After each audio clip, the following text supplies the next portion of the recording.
Mobile యూజర్లకు షాక్ల మీద షాకులు ఇస్తున్నాయి telecom కంపెనీలు. ఒకదాని తర్వాత మరొకటి మొబైల్ రీఛార్జ్ ధరలను అమాంతం పెంచేస్తున్నాయి. టెలికాం దిగ్గజాల్లో అగ్రగామి అయిన రిలయన్స్ జియో ముందుగా మొబైల్ టారిఫ్ ధరలను పెంచగా, అదే బాటలో భారత్ ఎయిర్టెల్ కూడా మొబైల్ టారిఫ్ ధరలను పెంచేసింది. కొత్తగా పెరిగిన మొబైల్ రీఛార్జ్ టారిఫ్ ధరలు వచ్చే జూలై 3 నుంచి అమల్లోకి రానున్నాయి. మొబైల్ రీఛార్జ్ ప్లాన్ల ధరల పెంపుపై జియో యూజర్లు మండిపడుతున్నారు. జియో ప్రీపెయిడ్, పోస్ట్ పెయిడ్ అనే తేడా లేకుండా అన్నింట్లో టారిఫ్ ధరలను పెంచేసింది అంబానీ కంపెనీ.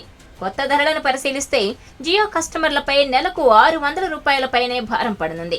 దీనిపై జియో యూజర్లు సోషల్ మీడియా వేదికగా అంబానీపై భారీగా ట్రోల్స్ చేస్తున్నారు.